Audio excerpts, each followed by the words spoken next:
Hi hello नमस्कार. आपल्या सगळ्या गोड ताईंचं, दादांचं, काकांचं, काकूंचं आणि अगदी सगळ्या छोट्या छोट्या चिमुकल्यांचं सुद्धा अगदी मनापासून स्वागत करते आपल्या एका नवीन छोट्याशा ब्लॉगमध्ये आणि आपल्या यूट्यूब चॅनलमध्ये सुद्धा, ज्याचं नाव आहे हे सख्या बहिणी सख्या जावा. तर चला, छान अशा दिवसाची मस्त अशी सुरुवात झालेली आहे. आणि आज सकाळ सकाळ जे पण पोर्चमधले झाडं होते म्हटलं त्याला पाणी द्यावं. सकाळपासून हवा इतकी सुटलेली आहे, पावसाचं वातावरण होतं, थोडीशी भुरभुर येते, परत उघडतं, परत ऊन पडतं, म्हणजे असं चाललेलं आहे काल परवापासून. बाबा मस्त सकाळ सकाळी तर झोक्यावरती बसून त्यांचा आराम चाललाय. आमच्या स्वीटीचं फिरायचं काम चाललेलं आहे. सगळा गहू त्या दिवशी भरून वगैरे छान असा भरून ठेवलाय, पण गार्डनमध्ये ध्रुवने आणि रुद्रने सांडवलेला गहू सगळा तसंच आहे. ते साफ करायचंय आणखी, कारण ते आता ग्रासमध्ये गेलेलं आहे ना, हाताने वेचून काढावं लागणार आहे, खराट्याने व्यवस्थित निघणार नाही. आणि वारं खूप आहे, म्हणजे 2 दिवस झाली इतकी हवा चालतीये रात्रंदिवस. एकदम अशी झाडाची पानं वगैरे बऱ्याचशा, तर केळीची झाडाची तर एक केळीचं झाड पण मोडलं, फांदी पण पडली आणि दुसरं पण सगळीकडे पालाच पाडला. असं साफ केलं की वाऱ्यामुळे ना झाडांची पानांची गळती होते जास्त, म्हणजे हिरवे पानं सुद्धा काही काही गळाले. तर इतक्या जोरदार वारा 2 दिवसापासून सुटत चाललेला आहे. आणि आवाज पण त्या वाऱ्यामध्ये इतका वेगळ्या प्रकारचा आवाज येतो ना की अक्षरशः भीती वाटते असा आवाज येतो. त्याच्यामुळे दरवाजा कंटिन्यू बंद लावूनच राहावा लागतंय, इतका जोरदार वारा येतोय. आणि त्या दिवशी डोंगराला पहा, सगळी आग लागली होती अक्षरशः घराच्या पाठीमागपर्यंत, कारण सगळं चारा सुकलेलं होतं गवत डोंगरावरचं, त्याच्यामुळे आग लागली. तर ती खूप म्हणजे जवळपर्यंत आली होती साखरपड्याच्या दिवशीच. मग यांनी आणि 2-3 जणांनी येऊन बकेटने पाणी टाकलं साईडला, तेव्हा ती कुठं आग विजली. त्याच्यामुळे अख्खा डोंगर काळा दिसतोय पहा घराच्या साईडचा. इथं पहा, आमच्या कालूचं आणि स्वीटीचं खेळायचं काम चाललेलं आहे. आमच्या आर्यांनी कालूचं नाव ठेवलेलं आहे शॅडो. एकच बिचारा राहिला, बाकीच्या सगळ्यांनी घेऊन गेले. तर चला, त्याच्यानंतर बघा 4:45-5 झालेत. आता दिवस मावळायला लागलाय आणि मग अशी एवढी हवा सुटली होती जबरदस्त अशी, बापरे, म्हणजे डायरेक्ट आवाज येत होता असा, कुत्रे कसे भुंगतेत तसा भुंग आवाज येत होता, एवढी हवा सुटली होती. म्हणलं आता आंब्याला जितक्या कैऱ्या आलत्या तितक्या बऱ्याचशा खाली गळल्याच असत्या म्हणलं 100%. त्यातली त्यात बाबा बी म्हणले की जे काय म्हणतात आपलं केळीचं जे फांदी होती, म्हणजे केळीची मोठी फांदी होती तीच पडली म्हणले खाली, एवढं जोराचं वारं होतं.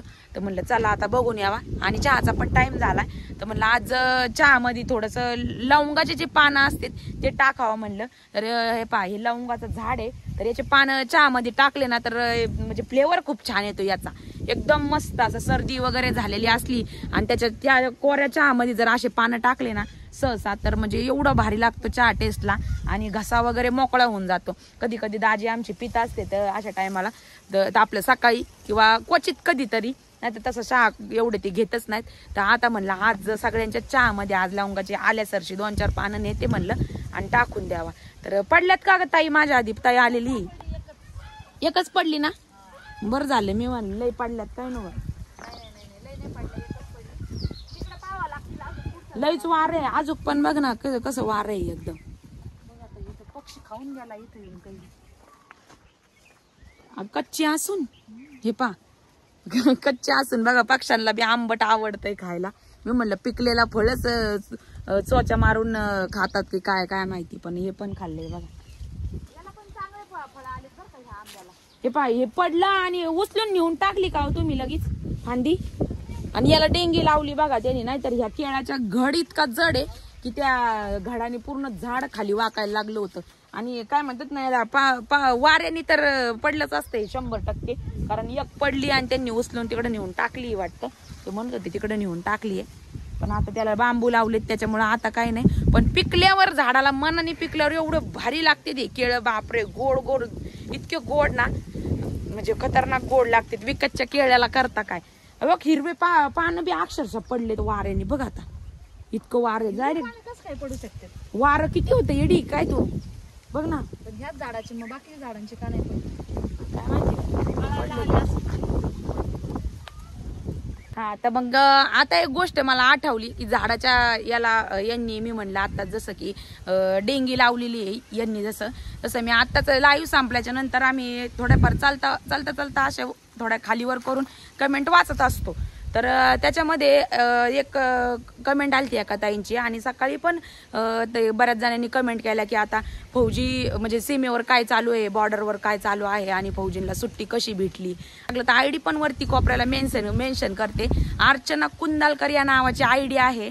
त्या ताई काय म्हटल्यात की म्हणतात की सीमेवर बॉर्डरवरती काय चाललंय ते काय म्हणजे काय चाललंय ते पहिले पाहायचं आणि काय म्हणतात ते की जेव्हा पाहावा तेव्हा फौजी घरीच असतात सीमेवर लढतात कधी जेव्हा पाहावा तेव्हा तर घरीच असते 24 तास लढतच बसायचं का असं थोडी नसतं काय घर परिवार गृहस्थी पण असते नाही असं कमेंट करणं चुकीचं आहे ताई तुमचं खूप चुकलंय असं कमेंट तुम्ही केली फौजी आहे म्हणल्याच्या नंतर घर परिवार बायको त्याला नाही पाहावं लागणार का आणि गव्हर्नमेंटनेच 3 महिन्यातनं एकदा सुट्टी फौजींना म्हणजे अप्रूव्ह केलेली आहे तर ते 3 महिन्यातनं एकदा सुट्टी येतात असं नाही की 3-3.5 महिन्याच्या नंतर एकदा अप्रूव्ह झाली तरच तिकडनं पाठवले जातात आणि लग्नाच्या वेळेस त्यांना सुट्टी म्हणजे अगोदर हे असं चाललं होतं मिळत होती पण अचानक सेन्शन झाली पाठवली की आल्याच्या नंतर हे असं सगळं निर्माण झालेली मग त्यावेळेस एवढं वातावरण सुट्टी ज्या वेळेस भेटली त्यांना त्यावेळेस एवढं वातावरण कडक नव्हतं आल्याच्या नंतर एवढं कडक झालेलं आणि आहे आमच्या घरात जवळ 3-4 फौजी सगळे सुट्टी आलेले आमचे ते दुसरे दीर आहेत तुम्ही पाहिलं असेल व्हिडिओमध्ये ते पण फौजीच आहेत ते पण अजून इथंच आहे अजून त्यांना काही बोलवणं वगैरे आलेलं नाहीये न्यूजवाले सांगायला आपण लोक ऐकायला बसलेलो आहोत काही पण बोलवणं आलं तर लगेच तिथनं जावं लागणार आहे आणि खरं सांगायचं ना ताईंनो कालपासून हे असं न्यूजला यायला त्याला चाललेलं आहे खरं खरं म्हणजे आमचं सुद्धा अक्षरशः कंटिन्यू डोके दुखी देते ते तर जेवत सुद्धा नाही येतं म्हणजे इतकं भयानक वातावरण पाहून सगळ्यांना काळजी असती सगळ्यांना हे असतं पण काहीतरी कमेंट करताना पण थोडाफार विचार करायचा की केव्हा पण पावा गारे घरी सुट्ट्या असतात बाकी फौजींचा लढतात कधी बरोबर म्हणलं लढतच राहायचं का असं नसतं ज्या घरचा मुलगा फौजी असतो त्या लोकांना कधीच वाटणार नाही की लढाई व्हावं सर्वसामान्य माणसांच्या मनात रागाने कधीतरी वाटणार अरे असं झालं लढाई व्हायलाच पाहिजे पण ज्या घरात फौजी आहेत ना त्या घरच्या त्याच्या बायकोला त्याच्या आईला किंवा त्याच्या फॅमिलीमधल्या कोणत्याच व्यक्तीला कधी वाटणार नाही की लढाई व्हावं कशी परिस्थिती आली तरी कारण त्यांना माहिती असतं काय दुःख असतं आणि काय नाही त्याच्यामुळे कमेंट करताना विचार करत जा आणि जे कमेंट केली ना तुम्ही ती वरती मेन्शन पण केली ती फार तुम्ही चुकीची कमेंट केलेली ताई थोडंसं जेव्हा पावा तेच ना आता वर्षातून समजा 12 महिन्यातून 3 महिने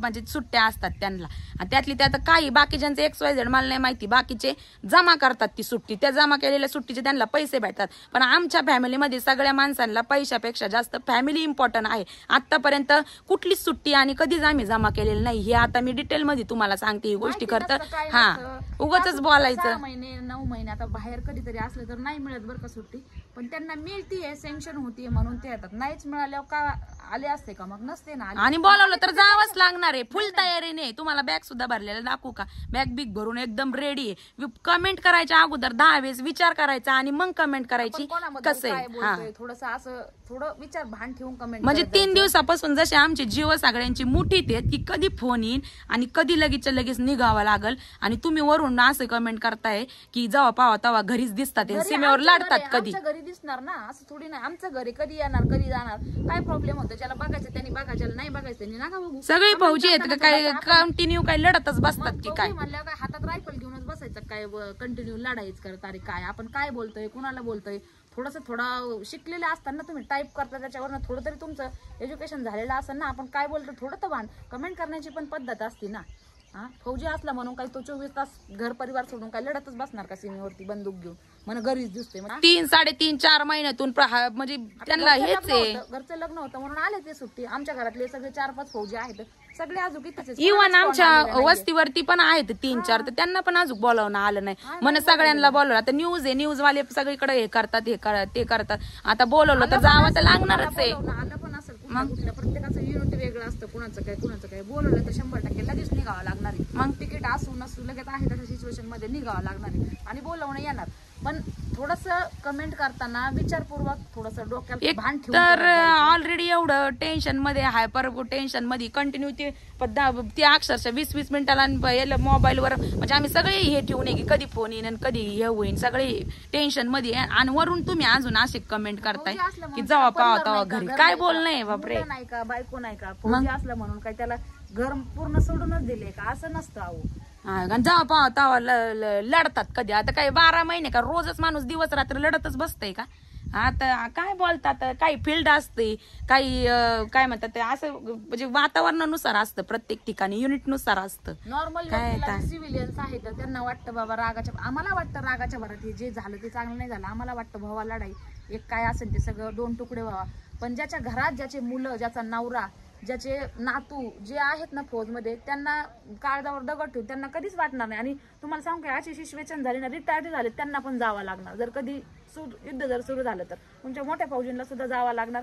जे पण आहे 10 वर्षाच्या आतले किंवा काय सिच्युएशन होईल ते सांगताच येत नाही, त्यांना सगळ्यांना जावं लागणार. त्याच्यामुळे थोडंसं कमेंट करताना भान ठेवून कमेंट करायचं आणि इथून माग आम्ही असंच इग्नोर करायचं. आता तुम्हीच सांगणार, तुम्ही आजच्या व्हिडिओ खाली हेच सांगणार आम्हाला ताईंनो मोठ्या तुम्ही लक्ष नका देऊ. पण इथून पुढे आम्ही आयडी मेन्शन करून बोलणार म्हणजे बोलणार. त्याच्यामुळे इथून पुढे भान ठेवून कमेंट करा. आयडी सापडायला वेळ नाही लागत ताई, पण काय आहे वेळ नाही आमच्याकडं. कामधंदा सोडून नाही आयडी सापडत बसायचं, निगेटिव्ह कमेंट करणारे आणि मग ते पब्लिक समोर आणायचं आणि ते ड्रामे सुरू करायचे.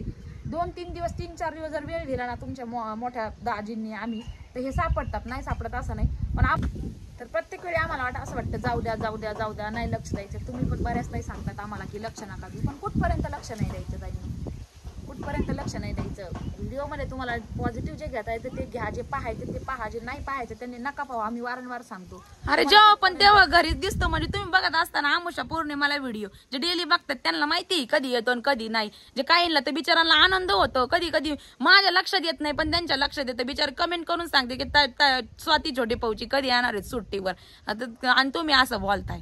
बापरे, एकच होती ताई, ती एकच होती. अगं 6-7 मिनिटं झाली ती कमेंट आलेली, त्याला लगेच एक लाईक पण आला. म्हणजे किती हे बघ ना तू. आता ज्याच्या घरात फौजी त्याला वाटतं का खरोखर लढाई व्हावा म्हणून? किती नुकसान होईल देशाचं, किती जण शहीद होतील, किती जणांचं काय होईल. फक्त फौजी किंवा फौजी फॅमिलीचं नुकसान होणार नाहीये, पूर्ण देशाचं नुकसान होणार. हे काही सोपी गोष्ट नाहीये. कमेंट करायचं थोडं काही लढाई म्हणजे काही काय तुम्ही सोपं नका समजू का अशा मारामाऱ्या झाल्या. कमेंट करणाऱ्या ताईला म्हणते मी, सोपी नाही ती गोष्ट. कमेंट ताई करताना थोडा विचार करायचा, याच्यापासून किती नुकसान आहे हे तुम्हाला कळत असेल. पण कमेंट करायच्या आधी तुम्ही अशी तरी कमेंट नव्हती करायला पाहिजे. जर तुम्ही रोज जर आमचे व्हिडिओ पाहत असाल ना तर ही कमेंट करणं खूप अयोग्य आहे. तुम्ही केली ना, मला तरी असं वाटतं की काय तर रोज कशाचं बघत असतील बाई, रोज बघत असतील तर असं केलंच नसतं. रोज ते म्हणतात जावा पावा तावा घरी असतं. अरे काय बोल नाही, त्याचं घर तुमच्या घरी थोडी नाही येऊन राहतोय तो. फौजी असला म्हणजे काय तो सीमेवरती 24 तास तिकडच राहणार आहे का? त्यावेळेस 3 महिने सुट्टी असती वर्षात नाही आता, बरोबर? तर 90 दिवसाची सती, बरोबर? तेवढी संपली मग ती तुम्ही वर्षातनं 3 महिन्यात घ्या कंटिन्यू, म्हणजे कंटिन्यू तर नाही, 2-2 महिने मिळून घ्या किंवा 6-6 महिने मिळून घ्या, कशी पण घ्या तुमच्या पद्धतीने. फॅमिलीतलं लग्न होतं, घरातलं लग्न होतं म्हणून ते आले. त्याच्यानंतर हा सगळा प्रकार सुरू झालाय. जास्त नंतर पेटलं, अगोदर ते झालेलं होतं. मग आता न्यूज मध्ये येत आहे, तुमची काही चुकी नाही की बोलवलंय, पण अजून तरी काय असं आमच्या एरियातल्या कुणाला अजून कॉल आलेले नाही. लग्नासाठी आमच्या फॅमिलीतले बरेच जण सुट्टी आलेले आहेत, कुणालाच कॉल आलेला नाही. सगळे तयारीत आहे पण अजून कुणालाही कॉल आलेला नाही. आणि आल्यावर आहे ना ते काही खेळ नाहीये, भावला भावलीचा खेळ नाहीये, ते जावं लागणार आहे, त्यात काही डाऊट नाहीये. तुम्ही एवढं डीप मध्ये आणि ते असं बापरे का, एक तर 2 दिवसापासून पहिलेच माणूस वेड झालेले, पागल झालेले, कशातच मन लागत नाही आणि त्यात आणखी तुम्ही असं. जाऊ दे, चला असो, आपण पुढच्या टॉपिक कडे वळूयात. जसं की एक ताई बिचारी भरपूर वेळा त्या ताईनी कमेंट केली, भरपूर वेळा विचारते त्यांचं जे लेझर ऑपरेशन आहे, जे की चष्माबद्दल ऑपरेशन होतं ते आजकालच्या व्हिडिओ पाहिली, पण त्यांची कमेंट होती की ती कसं केलं, काय केलं, प्लीज डिटेल मध्ये सांगा. तर तेच मी थोडक्यात सांगते आता त्या ताईंसाठी स्पेशल, कारण काय नाही खरोखर घालवता येतो का. आणि गेल्याच्या नंतर नंबर वगैरे परत लागतो का वगैरे, तर काहीच नाही ताई. मला आता 1-1.5 वर्ष झाले माझं ऑपरेशन केलेलं. मी मला अगोदर भरपूर असा नंबर होता, म्हणजे जास्त होता, बिना चष्म्याचं मला काहीच दिसत नव्हतं, अशा पद्धतीचा मला नंबर होता. पण मी ज्यावेळेस 5वीला होते ना तेव्हापासून मला नंबर होता माझ्या चष्म्याचा. पण ज्या वेळेस पासून म्हणजे 1.5 वर्ष झाले माझं ऑपरेशन झालेलं डोळ्यांचं लेझर ऑपरेशन, तर तेव्हापासून मला कुठल्याही प्रकारचा नंबर नाही, परंतु म्हणजे कुठल्याही प्रकारचा नंबर नाही का, काही त्रास नाही का, काहीच नाही. असं जास्त काही क्रिटिकल ऑपरेशन नाही. 3 मिनिटामध्ये डोळ्याचं ऑपरेशन होत असतं, फक्त 3 मिनिटामध्ये. बरंच ते काय काय काय काय करतात ते कळून पण येत नाही आपल्याला. आणि 8 ते 10 दिवस थोडासा त्रास होतो, असं डोळ्यात चालल्यासारखं वगैरे होतं.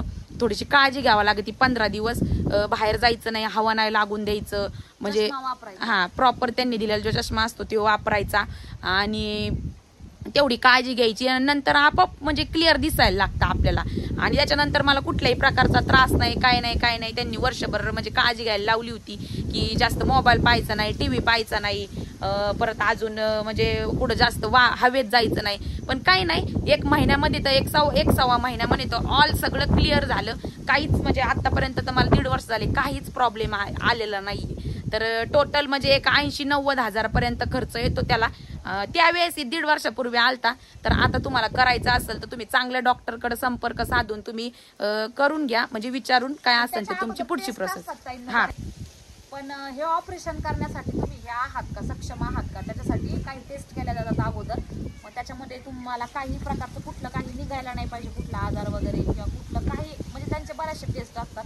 तर त्या जर सगळ्या व्यवस्थित आल्या तरच मग ऑपरेशन करण्यासाठी तुम्ही सक्षम आहात. म्हणजे एक 15 दिवसापूर्वी बरेचसे म्हणजे त्यांनी ते आपले टेस्ट करतात डोळ्याच्या वगैरे, का म्हणजे नसा चेक करतात की ते व्यवस्थित आहेत का सगळं, काय काय काय काय, आणि मगच ते आपल्याला म्हणतात की तुम्ही ऑपरेशन करू शकता. कसं की आमच्या सराउंडिंग एका आमच्या नातेवाईकामध्येच त्यांनी ना त्यांना रात आंधळेपणाचा त्यांना हे होता, आजार होता. तर त्यांना हे ऑपरेशन करायचं होतं, भरपूर नंबर होता त्यांचा, पण ते रात आंधळेपणा असल्यामुळं त्यांचं ऑपरेशन नाही करता येणार असं डॉक्टरने डायरेक्ट सांगितलं होतं. हा, सक्सेसफुल होणार नाही म्हणून. पण काहीच नाही, एकदम नॉर्मल एका दिवसामध्ये सकाळी करून दिवसभर संध्याकाळी तर सोडतात. पण काहीच म्हणजे असं स्पेशल असं काही नाहीये, एकदम व्यवस्थित. अजून काही स्वातीला प्रॉब्लेम आला नाही, काहीच नाही. खूप वर्षापासून चाललं होतं आमचं करायचं, पण मी भेट होते, ती घाबरत होती, ती म्हणायची नको ताई. तर कसं तरी आम्ही कन्व्हिन्स करून दोघांनी तिला नेलं आणि करून आणलं, तर छान आहे. तरी पण म्हणजे मी 5वी 6वी पासून चष्मा मला जो लागला, तर तो मी लग्न झाल्याच्या नंतर पण किती दिवस वापरला, म्हणजे अक्षरशः 12 वर्ष मी चष्मा वापरला. आणि त्याच्यानंतर केलं. हा, खूप जाड होता, एकदम जाड, मोठा नंबर होता तो. आणि त्याच्यानंतर म्हणजे असं काहीच प्रॉब्लेम नाही मला की डोळा पाणी गाळतोय किंवा असं काय काय काहीच नाही. आजकाल म्हणजे सगळेच करतात ते, तर तुम्ही पण बिंदास करू शकता. चला, आता बराच टाइम झालाय, चहाचा टाइम झालाय आमचा. अक्का बाबा वाट बघत असतील, तर करतो आता चहा मस्त, आणि त्याच्यानंतर मग पुढचा ब्लॉग कंटिन्यू करू. चला, आता इथून थोडेसे पानं घेऊन जातो चहा बनवण्यासाठी. मस्त. मला पण ठेव बाय आज थोडासा कोरा ब्लॅक टी. हा, चल. पानं टाकून लई छान लागतं. त्यानंतर ताईंनी पहा या कोठ्याबद्दल, धान्याच्या कोठ्यांबद्दल विचारलं होतं बऱ्याच ताईंनी, की कुठून घेतल्या, काय घेतल्या, बनवून घेतल्या का. त्याच्याबद्दल अगोदर पण सांगितलेलं आहे. खूप हलक्या आहेत, एका हाताने उचलतील अशा, पण खूप सारे धान्य बसते इथनं खाली. त्याला धान्य काढायला इथं पहा, त्याला एक प्रकारची अशी खिडकी दिलेली आहे झाकणाची. ती केल्या की इथनं की लगेच त्यातनं खाली गहू येतात. तर छान आहे, मस्त झाकणं वगैरे खूप छान आहेत पहा, भरून ठेवल्यात आम्ही सगळं याला. आता काही टेन्शन नाही बरेच दिवस. तर मग ह्या काही बनवून वगैरे घेतल्या नाही, दारावरती विकायला आलत्या.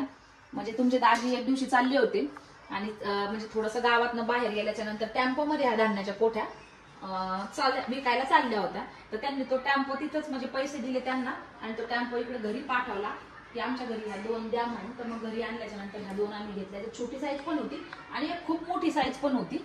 तर दारावरती आजकाल विकायला येत आहेत पहा अशा प्रकारचे धान्य. कितीला घेतल्या होत्या? 3000. 3000 2. 3000 2 म्हणजे 1500 एक. अशा 2 छोटी साईज पण मला वाटतं कमी रेंज मध्ये होती, काहीतरी 2500 2 अशा काहीतरी होत्या. जास्त म्हणले होते ते, पण प्राइस कमी करून आम्ही घेतली. मग आम्ही घेतल्याच्या नंतर इथे बऱ्याच जणांनी घेतल्या. तर ते कुणी धान्य भरायला घेतल्या, कुणी आता गुऱ्यांचं वगैरे खाणं असतो, जो की कुट्टी हे ते काही पण वालीस पेंड जनावरांचं जे खाणं असतं ते ठेवायला घेतल्या. जसं त्याच्या पद्धतीने घेतल्या, जसं उपयोग येतील तसं. गाडीच्या समोर ह्याचा टेम्पो चाललेला होता. मग त्यांनी लगेच त्यांना थांबवलं त्यांच्या डोक्यात. तेव्हा आम्ही इकडे नवीन शिफ्ट झालो की धान्य ठेवायला आपल्याला पण पाहिजे. मग त्या गाडीवाला टेम्पोवाला त्यांनी थांबवलं आणि म्हणे की आमच्या घरी जाऊन असा असा ऍड्रेस आहे, माझा फोन नंबर दिला आणि इथं तो टेम्पो पाठवून दिला. तर मी आमच्या एरियातल्या बऱ्याच लोकांनी घेतल्या. मग मी घेतल्याच्या नंतर तर छान आहेत, मस्त विकायला आल्या दारावरती. तर घ्या, म्हणजे खेड्यापाड्याने कसं दारावरती येत आहे आजकाल विकायला, आणि मला असं वाटतं बाजारामध्ये पण मिळून जातील. हा, आणि मला असं वाटतं हे याच्या आहेत पत्र्या आहे, कशाच्या आहे विचारत होते ना. हा, अल्युमिनियमचा पत्रा आहे पहा. आणि काय नाही, एकदम फिट बसतात, काही टेन्शन नाही, काय नाही, उघडायची जरूरत नाही. म्हणजे डायरेक्ट खालनच धान्य निघतंय. तर दोन्ही याच्यात गहूच आहे सध्या तरी. जवळजवळ 5 पोते गहू होते. 5 पोते गहू त्याच्यामध्ये आरामशीर बसले, एवढे मोठे आहेत ते. आणि बाकीचं जे नाही बसलं ते इकडं मग त्याला ज्वारी वगैरे ठेवली. शेजारीच आता गिरण नीट करून घेतली. इथं लगेच तिथल्या इथं लगेच दळण दळता येत आहे आणि लगेच किचन मध्ये घेता येईल अशा पद्धतीचं. आमचं जे महादेवाच्या पिंडाचं झाड होतं ना, ते जळाले, तुम्हाला दाखवते मी. पहा, त्याच्यानंतर पिंड दाखवायला बाहेर पडलो दोघी, ते लगेच अचानक परत पुन्हा एकदा पाहुणे आले. सकाळी तर आलतेच, पण परत एकदा आले, पण ते आत्ताच गेले जस्ट. आणि आता बाहेर इतकं भारी वातावरण झालंय, तुम्हाला दाखवते. एवढं म्हणजे वारं भरपूर सुटलंय. मग शिकतो सुटलंच होतं, त्याच्यापेक्षा आत्ता लय सुटलंय. लाईट पण गेल्या, आता फक्त इन्व्हर्टरवर चाललेले आहे. पहा एकदम सुंदर. आणि वारा पहाटे, झाडं, बापरे बापरे, थंडगार हवा. तिकडं ताई आता लसूण सोलती. पहा संध्याकाळचा स्वयंपाकाची तयारी सुरू झालेली बघा. आणि सुटी बघा, हे बघा एकदम पळती जोरात. ते बघा बघा, चंदनला हुल मारली तिने, आहे का? बघा ए येडाबाई, आता मज्जा. वारं सुटलंय, तिला पण लय आनंद झालाय बघा. आता चंदनच्या मागच पळण. चंदनचा तिचा 36चा आकडा आहे डायरेक्ट. चंदनने तिला ओळखलंय. चंदनला माहिती आहे भोगणेवाला कुत्ता आहे, काटणीवाला नाहीये. चंदन काहीच नाही, पळाली तर पळबाई म्हणतो, जागेवर उभा राहतो, एवढ्यात काहीच नाही करीत. चंदनला कळून चुकलेलं आहे की हे चावत नाही. हे पहा आता इकडं आली. खूप छान वातावरण झालेलं आहे, मस्त आभाळ आलं. चंदन ना तिला घाबरायचं बरं का, पळाल्यावर मागं इतका पळायचा बिचारा, पण आता नाही पळत, त्यांनी ओळखले. हा हे पहा अशा पद्धतीची सगळी वाळून गेलेली बघा. एवढी सुंदर पिंड सगळीच्या सगळी वाळल्याच्या नंतर एवढं म्हणजे मनाला लागलं ना, एवढं दुःख झालं ना. पण हे पहा आम्ही कामवाल्यांच्या भरोशावर बसलो, आणि दुसऱ्याच्या भरोशावर बसल्यावर या अशी गोष्ट होत असती बघा. स्वतः जी गोष्ट मनापासून करतो ते दुसरं व्यक्ती नाही करू शकत. अशा पद्धतीने सगळी वाळून गेली. पाणीच घातलं नाही अगोदर जे होते ते.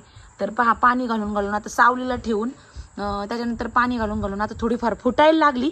पण आता पहिल्यासारखी व्हायला तिला भरपूर टाइम लागणार आहे, कारण एवढी सगळी ही पिंड बनवायसाठी अक्षरशः 3 वर्ष लागले होते. पण आता ही हिरवी कधी होईल परत हे सांगू शकत नाही. पण आता लवकर झाली तर चांगलंच, बरंच होईल. पण ही फुटलेली बघून तरी जरा जीवात जीव आला. नाहीतर खूप म्हणजे दाजींना पण खूप वाईट वाटलं. सगळ्यांनाच म्हणलं आता गेली, पूर्ण खराब झाली म्हणलं ही आता. पण आता पूर्ण फुटल्याच्या नंतर भारी काम होईल परत, हिरवी हिरवी कार.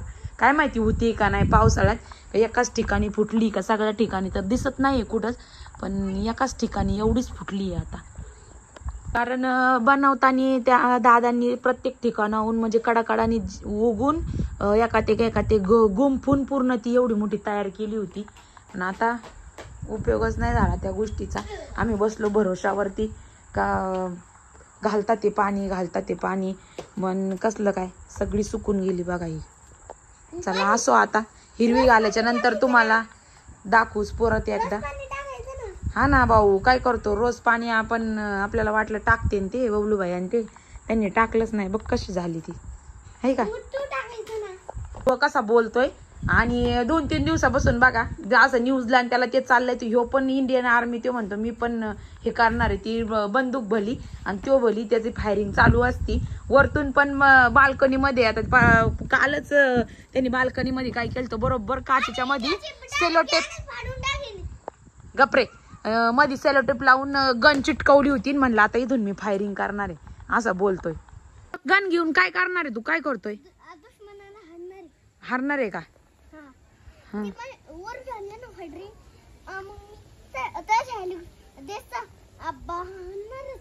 देशला हाणणार बघा. आता याला व्यवसाय जीवाला काय काढावं.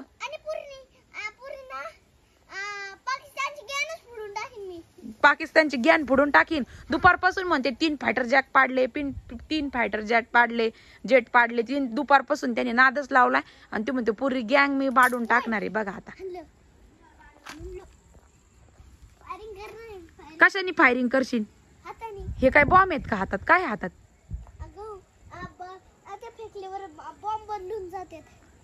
गहू फेकल्यावर बॉम्ब. कालचे गहू वाळत घातलेले सगळे सांडले. तू यसतोय आणि तो म्हणतोय की बॉम्ब येते आता.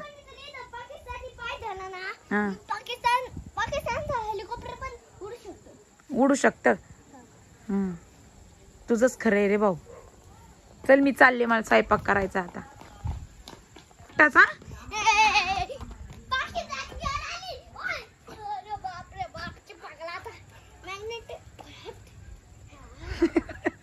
बघितलं का, वेड बाळ आमचं एकटच खेळतय आणि एकटच काही पण उड्या मारतय बघा. आहे का? हे कोणच्या गोळ्या आहेत? पाकिस्तानच्या नाही ना, काही बोलतोय. तर चला, त्याच्यानंतर जेवण वगैरे झालेत पहा. आणि ताईला म्हणलं चल सहज आपण आज वॉकिंग करू. छोटे फौजी पण होते, आम्ही 3 जण वॉकिंग करत होते. ते गेले आत्ताच घरी आणि चालता चालता त्यांना तर माहिती पण नाही, चालता चालता आम्ही कमेंट, ते गेले 5 मिनिटं आले आणि त्याच्यानंतर आम्ही कमेंट वाचत होतो. आता कमेंट वाचता वाचता याच्या अगोदर जे दुपारी ज्या कमेंट आल्या त्याच्याविषयी आम्ही बोललोच, त्याच्यात नो डाऊट, ते तर तुम्ही ऐकलंच असेल. पण आता सुद्धा जस्ट लेटेस्ट कमेंट येतातच आहेत की शेजारी मी लागलं तर परत तुम्हाला मेन्शन करते, पहा साईडला, त्या साईडला तुम्ही पाहू शकता कशा पद्धतीच्या लोकांनी कमेंट केलेले आहेत. आता या नावाची आयडिया आहे, त्या ताई कधी चांगलं कमेंट करतात, कधी वाईट करतात. आमचं किती बिझी असलं तरी कमेंटकडे लक्ष असतो, आम्ही वाचतो. लाईक जरी नाही केलं ना, रिप्लाय जरी नाही दिला ना, तरी पण आम्ही कमेंट वाचतो. आता त्यांनी काय कमेंट टाकली तुम्ही शेजारी बघू शकता. आम्ही कधी कोणाचे नाव घेऊन कमेंट अशा वाचून नाही दाखवल्या आयडीवर, पण आज दाखवणार, कारण थोडंसं बोलता नाही ना, लोकांनी फार लाजा सोडलेल्या आहेत. घरीच मजा मारतायत, म्हणजे युद्ध चालले. मग युद्ध माहिती का तुम्हाला, युद्ध चालू आहे की नाही चालू आहे? आमच्या फॅमिलीमध्ये टोटल 4-5 फौजी, सगळे घरचं लग्न होतं म्हणून सगळे सुट्टीवर आलेले आहेत. कुणालाच बोलवलेलं नाहीये. बोलवलं नाही तर वळत जातील का? माहिती नसतं, काय नसतं, उगाच भोकायचं. त्याला काय मज्जा मारतात ते. म्हणजे वर्षाचे 9 महिने ते देशाच्या सेवेसाठी असतात आणि 3 महिने त्यांच्या कुटुंबासंग त्यांनी येऊन थोडा एन्जॉय केला तर देखवत नाही का? मग मज्जा मारतात. म्हणजे त्यांच्या भरोशावर तुम्ही, म्हणजे अख्खं देश एका फौजींच्या भरोशावर सुरक्षित आहे आणि 3 महिने येऊन घरच्यांसोबत जर टाइम एक्सपेंड केला तर बायका मुलांबरोबर फिरायला हे, कारण फौजी लोक 3 महिने आले तर मग आम्हाला माहिती आहे घरी मजा. म्हणजे तेवढं पण हक्क नाही का त्यांचा? बोलायची कोणती पद्धत आहे?